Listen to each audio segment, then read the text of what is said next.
incansável da eternidade. É um nômade do espaço. É um andarilho do infinito. Programado para crescer, para superar, para transcender e para voltar para Deus, que é a nossa origem. Não fazemos outra coisa aqui, através das reencarnações sucessivas, para adquirir conhecimento, aprimoramento, iluminação e voltarmos para Deus, que é a nossa origem. Mas essa volta para Deus não é fácil. Viemos de muito longe, desde a primitividade, quando éramos macacoides. Fomos subindo aos poucos, fomos nos aculturando e estamos hoje nessa fase intermediária. Graças à bondade divina e o zelo de Deus pelas suas criaturas. Deus manda de vez em quando, envia de vez em quando iluminados para ajudar nessa jornada tão difícil.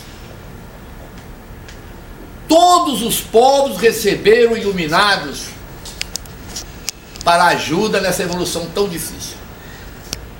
A Pérsia recebeu Zoroastro, os árabes receberam Maomé, a Índia recebeu Krishna, recebeu Buda e ultimamente recebeu Gandhi. O Egito recebeu os sacerdotes do Egito. A Grécia recebeu Sócrates, recebeu Platão. A China recebeu Lao Tse, Forri.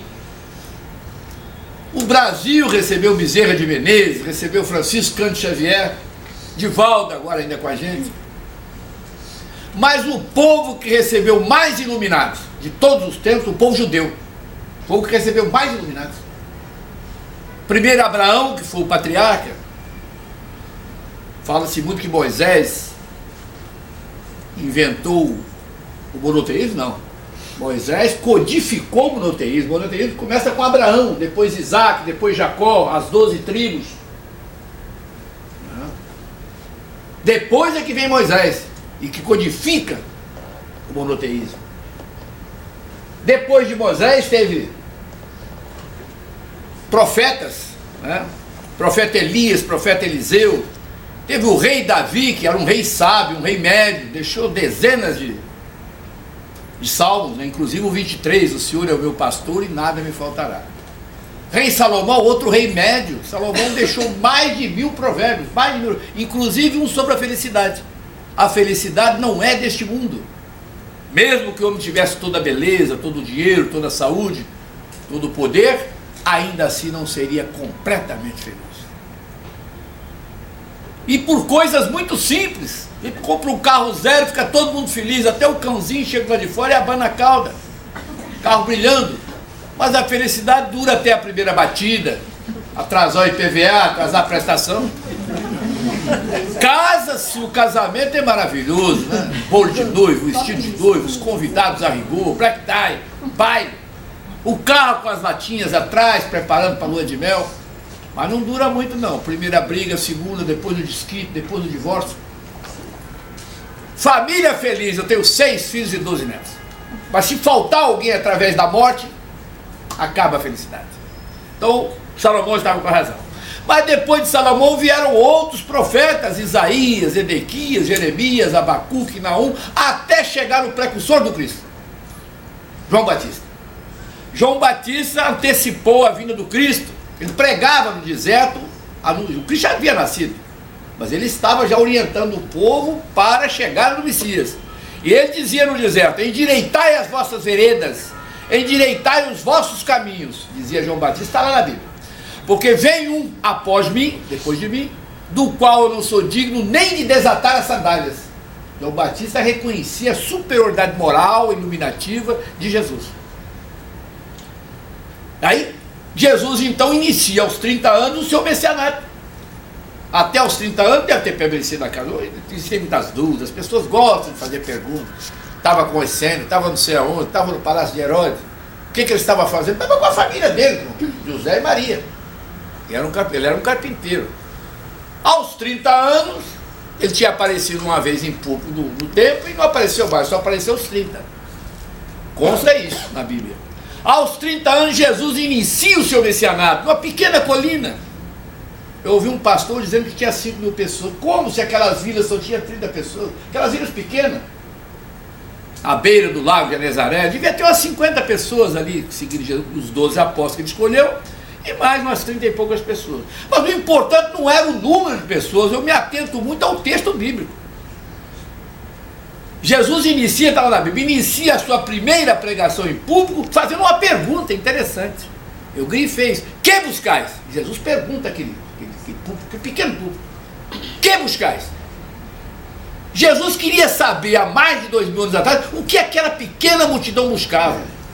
Qual era o objeto da predileção de cada um ali presente. O que eles queriam para as suas vidas. E isso não mudou nada, nós somos com a pequena multidão aqui, todos nós temos ideais, temos sentimentos, temos propostas, e temos perguntas, temos anseios. E eu pergunto aqui para vocês, o que vocês buscam? Qual é o objeto de interesse de cada um aqui? Qual é o objeto da predileção, ao qual você está ligado diretamente? Um quer um carro novo, que chegou o Natal agora, um quer um carro novo, outro é noivo, quer casar, outro quer construir uma casa, outro quer fazer uma viagem na Disneylândia. Não importa, todos nós temos predileções. Mas a moral dessa pergunta do Cristo é o seguinte: precisamos identificar o objeto da nossa predileção. Ou melhor, precisamos saber fazer escolhas. Porque escolhas erradas traz dor, traz sofrimento e traz aflição.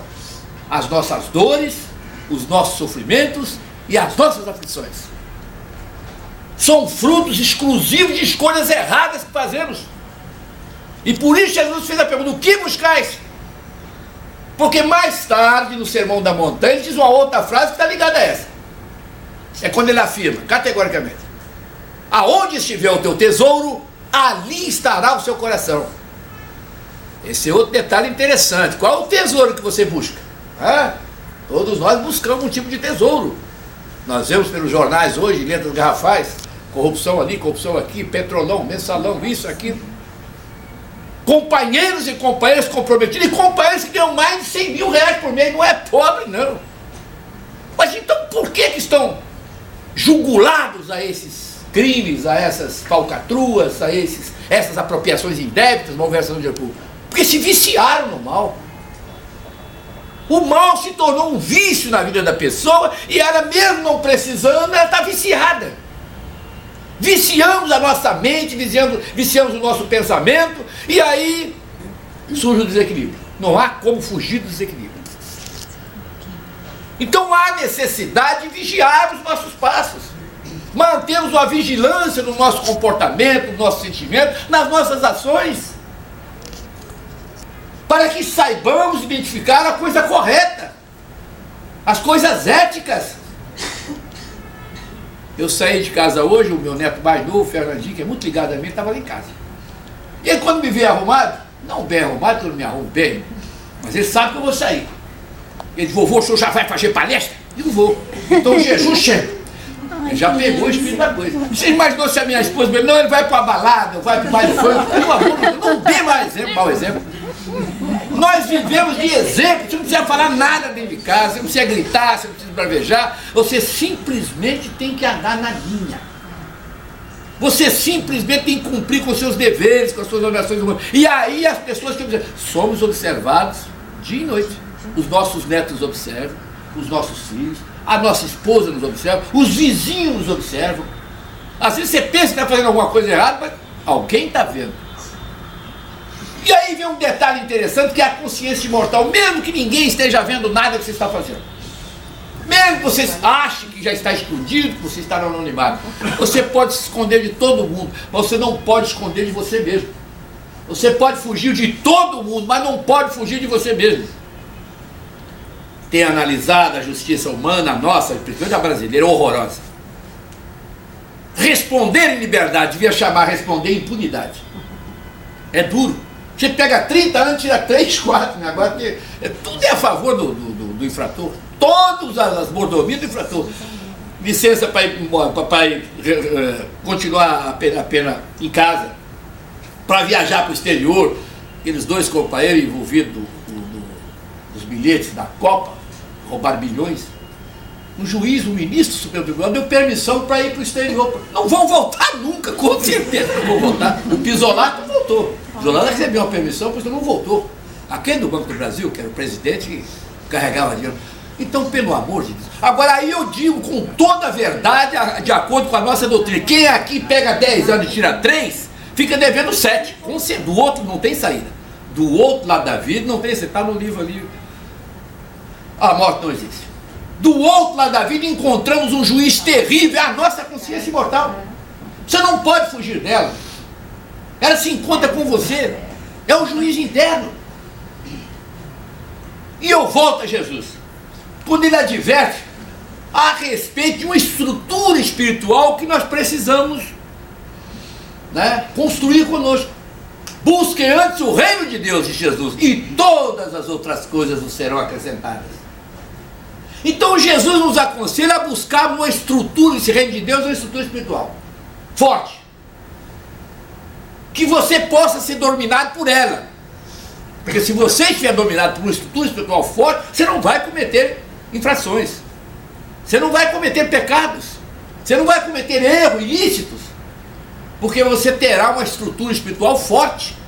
Nós vemos atores do mundo inteiro, Michael Jackson, aquela Amy House e outros aí que se suicidaram. Há pouco tempo aquele Robin Williams também, filmes maravilhosos. Eu assisti o último dele com ele, Além da Morte, em que ele procura a esposa que se suicidou. Lindo aquele filme. Um senhor ator, né? Uma babá quase perfeita, meu Deus do céu, maravilhoso, um ator maravilhoso. Acabou se suicidando. Por quê? Falta de uma estrutura espiritual. Tinha dinheiro, tinha mansões, tinha tudo, mas não tinha paz. Para fazer esse livro Drogas ali, A Porta da Perdição, eu pesquisei em vários países. Mas eu me choquei ao pesquisar na internet, Inglaterra, Londres. Londres é a capital das drogas. Estão plantando maconha e cocaína dentro de casa. Você está aluga uma cobertura e não mora não. Ele então contrata um agrônomo, né? Contrata um agrônomo caríssimo, aí traz aqueles adubos, faz estufa. E um confessou, colhia 80 quilos. Brincadeira.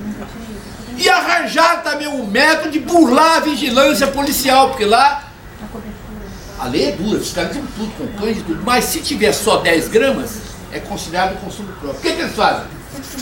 Dezenas de motociclistas de motoboy descobriram, a pessoa pede 100 gramas, então vão 10 motoboys, cada um com 10 gramas. Se o motoboy for pego com 10, ele não pode ser detido porque é para uso próprio. Então eles acabam conseguindo o que querem através dos chamados formiguinhas. Mas o que me chocou foi mansões de bilionários. Nossa senhora, carrões, quadra de piscina. E os milionários naqueles cantos, dopadões, todo mundo dopado. Para lá, para cá, uma sujeira tremenda. Troço terrível. Por falta de estrutura espiritual. E se todas as coisas lhe serão acrescentadas, Jesus diz claramente que não é proibido você ter um carro do ano, ter uma mansão na Barra, ter um jatinho, desde que o dinheiro seja honesto. O problema da riqueza é a honestidade. Quem pode andar num carro zero com o dinheiro que ganhou honestamente é melhor do que andar num carro com o pneu careca, com a bateria riada, ou não é? Eu não moro na Barra porque eu não posso morar, mas se eu pudesse eu moraria na mansão. Qual o problema? Se o meu dinheiro desce. Mas não dá. Estive fazendo uma palestra na Barra, numa mansão, num companheiro. Juntou vários amigos num condomínio, é um engenheiro. Mas que mansão? Ele tem 8 empregados, não é brincadeira. Ele disse que ia contratar mais, porque para tomar conta daquilo tudo, não é brincadeira. Um salão enorme, 2 vezes isso aqui, com vários compartimentos, né? 5 banheiros. E ele falou comigo que o condomínio ali é de 4 mil reais. Quer dizer, eu não poderia, se ele me desse, você vai morar, não pode vender não, você vai ter que morar aqui e pagar o condomínio. Eu não poderia pagar o condomínio. Então o pobre se ia parar com essa ideia de querer o que é dos outros, porque muitas vezes você não pode manter aquilo ali. Essa é que é eu não posso, não tem condição de pagar o condomínio ali, né? Mas seria outras despesas, teria os empregados também, tudo. Então tem que verificar isso, cada um dentro da sua faixa. Agora o importante é que o dinheiro seja honesto, meu Deus do céu, pelo amor de Deus. Mas não é proibido a pessoa adquirir bens, não. Eu gosto, agora, por exemplo, a partir de janeiro agora, eu e minha esposa vamos pagar um cruzeiro no aqui na vida do Roberto Carlos, ela quer porque quer e eu vou levar ela. Com certeza, ela vai botar um longo, eu vou alugar um black tie, que eu sempre gostei. Sempre tive vontade de botar aquela gravatinha, né? Vamos dançar assim ao som do Roberto Carlos, vamos pagar em prestações, em 10 prestações. Por que não? Né? Ela queria fazer uma operação da barriga, não sei, fez a operação, paguei a operação dela. Tudo isso é normal, desde que você esteja dentro das leis, você não esteja infringindo as leis, nem as humanas e nem as divinas.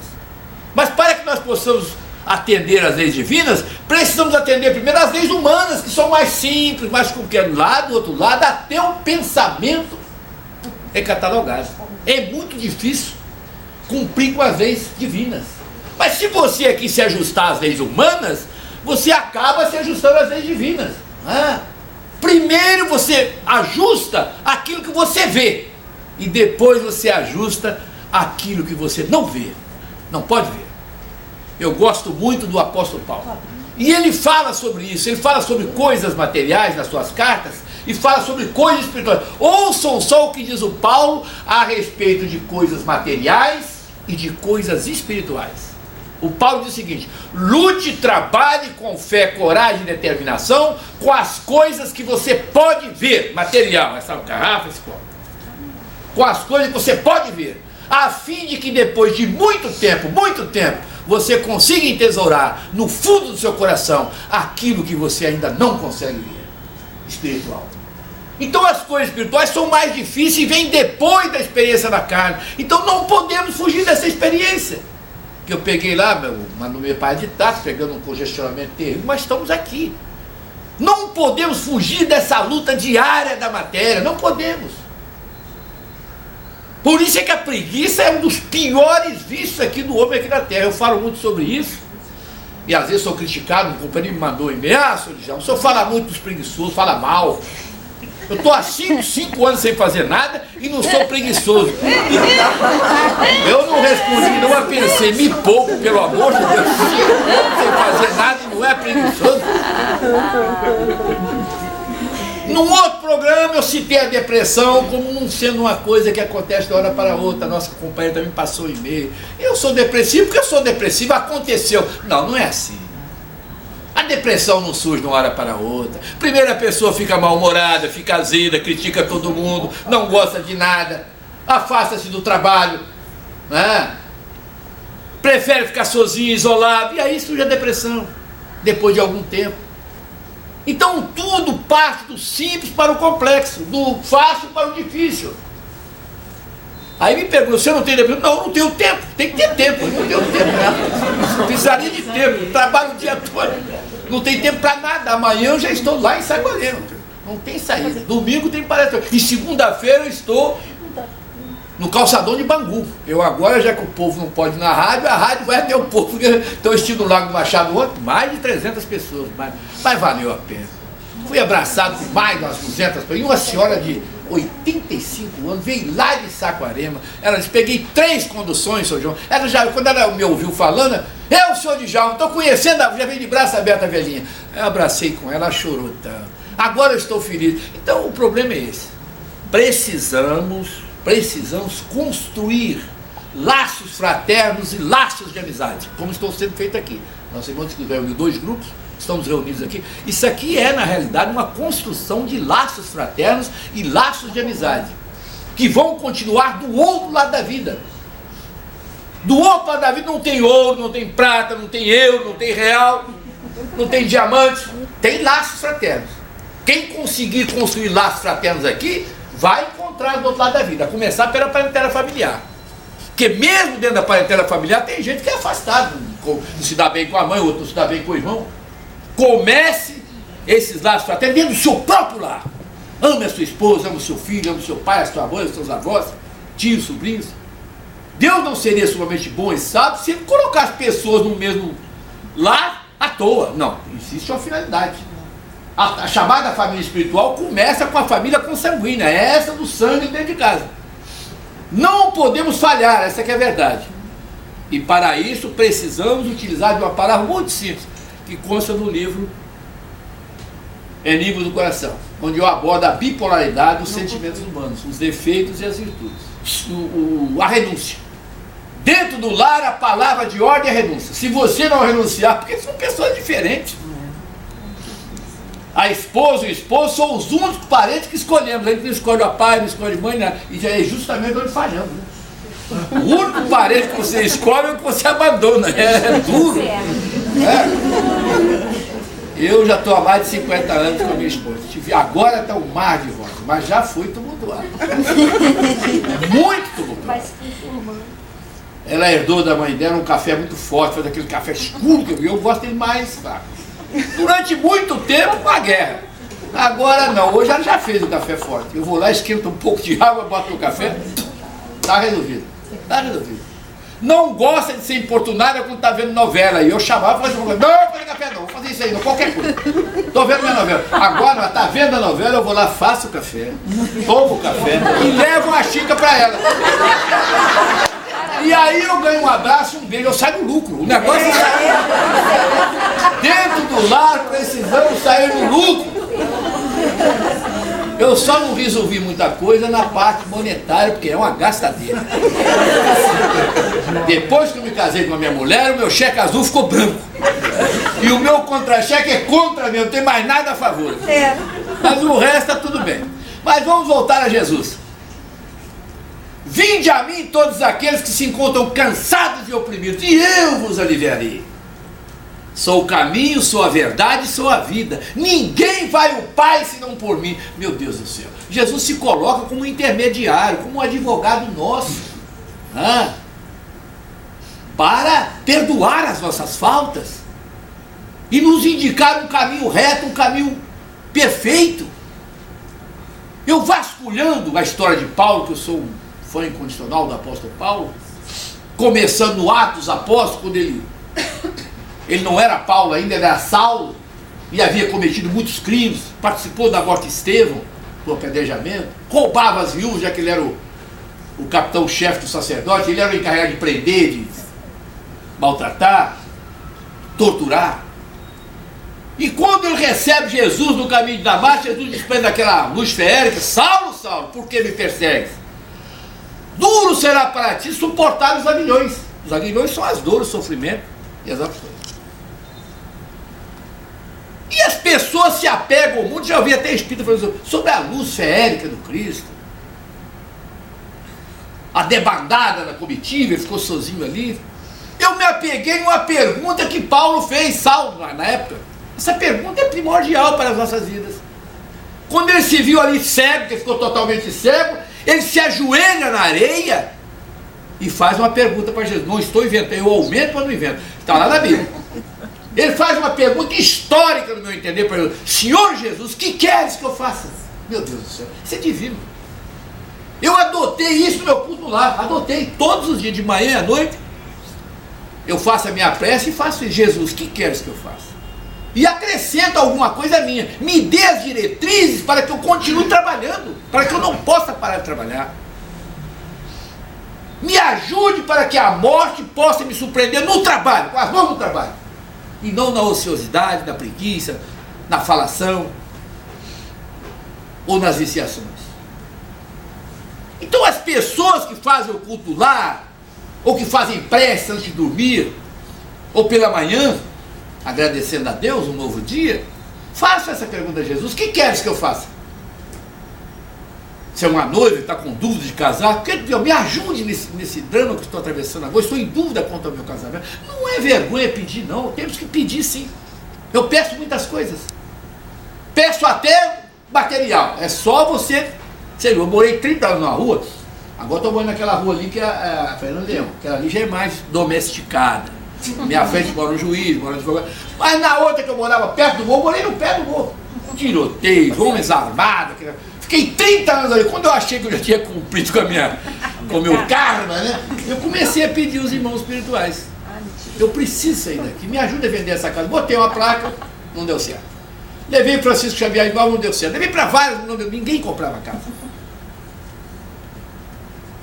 60 mil reais, ninguém comprava casa. Estava barato, devia valer uns 80. O tempo passou, uns 5 meses. Um dia eu estou em casa quando bateram pau. Fui atender um senhor. Senhor de Djalma, assim, o senhor que está querendo vender essa casa? Sim. Olha, eu recebi uma indenização, quanto é que eu só tenho 63 mil reais, ele falou. O senhor aceita? Eu digo, aceito. Aí vendi a casa. Já veio do alto. Sinceramente, o que tentar vender aquela casa, até por 55 eu vendia. Ele ofereceu 63 mil a mais, aceito. Marcão, fui lá, fiz a escritura, pagou, me deu 3 meses para sair, mas eu queria sair antes. Aí eu saí para procurar, não achava nada. Então vi essa casa minha que estava vazia, alugo. O português morava em Petrópolis, não queria vender, queria alugar. Fui na imobiliária, falei, não, eu não vendo não, vamos lá, eu pago o táxi. Lá eu convenci o cara a me vender a casa, mas eu só tinha 63. Aí pedi 2 semanas. Fui no Banco do Brasil, não podia, porque o meu teto era pequeno. Até que me disseram, vai na caixa do Exército, tem ali na central. Fui lá, só tinha direito a 5, mas o coronel ficou com tanta pena. Eu vou fazer uma exceção para você, que eu vou botar mais 2 mil reais. O cara queria 70. Mais 2 mil reais para você. E eu comprei a casa onde eu estou até hoje. Agora, na parte de baixo, eu fiz duplex em cima. Meu filho mora embaixo, né? E esse duplex é mais um empréstimo que eu peguei. Isso que eu estou dizendo, não tem dinheiro. Eu tenho tanta cheque de churuco, de tenente. Dá 6 mil e poucos reais só. O pessoal pensa que o Exército ganha muito. Não ganha nada. Eu recebo 6 mil e poucos reais. Então, conclusão, pago 3.200 desse empréstimo, fiz esse duplex e fiz como eu queria. Eu sempre gostei daquelas barreiras, vi aquele filme de Hollywood, né? A Marilyn Monroe deitada naquela barreira. Então eu queria uma barreira. Nesse duplex eu botei uma barreira de 2,20 metros. Hoje em dia eu chego lá, minha esposa já me espera com ela quente, aí eu boto aquele sabão pó gostoso, né?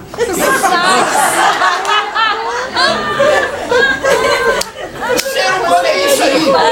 Você não é diferente, o espírito não é diferente de ninguém, nem do católico, nem do crente, é todo mundo igual. Então, mas me concederam tudo isso. Até o carro, ainda não tenho o carro zero, mas consegui comprar um EcoSport, a prestação também. É 2007, mas está inteirinho, está novinho. Então, a beleza, mas eu estou feliz da vida, não tem nada, não quero mais nada. Eu quero continuar com o programa, quero continuar fazendo as palestras, quero continuar fazendo o livro. E peço só para voltar a Jesus. O que queres que eu faça? E mentalmente, para quem diz comigo, vai em frente. Procure salgar a vida das pessoas. E ele diz isso no Evangelho: vós sois o sal da terra, disse Jesus. Se esse sal for insípido, sem gosto, ele não poderá salgar. O que Jesus quis dizer? Jesus compara a nossa palavra, o nosso sentimento, as nossas experiências ao sal de cozinha, que é a substância mais barata. Agora só custa 80 centavos. Mas, no entanto, é mais importante. Tudo que nós nos alimentamos ainda há pouco continha o sal. O sal é preponderante no arroz, na carne, no feijão, na salada. Eu boto até no café com leite. Eu gosto muito de café com leite, mas eu corto aquele. Eu boto o dietil, eu botava açúcar. Mas eu boto uma pitadinha de sal para cortar aquele doce enjoativo. Então, Jesus bolou o seguinte: o sal acrescenta nas outras substâncias do que ele tem de melhor. E é isso que Jesus quer de nós. Ele quer que nós possamos acrescentar a outras pessoas aquilo que temos de melhor, e não o que há de pior. E aí eu tenho uma advertência que é minha: abstenha-se de falar palavras que possam ferir os outros. Não fale mal dos outros, pelo amor de Deus. Não comente vida dos outros. Procure não invadir fronteiras alheias, porque isso traz aversões, traz antipatias. Existem pessoas que ninguém gosta delas, uma rua inteira não gosta da pessoa, porque fala mal de todo mundo, critica todo mundo. Aí você atrai. Vivemos num mundo de atrações e de afinidades. Até as nossas enfermidades são atrações. As pessoas não têm noção. Eu tenho um livro que, infelizmente, é lá de São Paulo, a editora faliu. Eu tenho até que arranjar um jeito de trazer o original para reeditar. Eduque a sua mente e vive em paz. Um livro grosso, vendeu. Sucesso em São Paulo, incrível. Eduque a sua mente e vive em paz. Nesse livro eu falo sobre o problema da atração, até da dor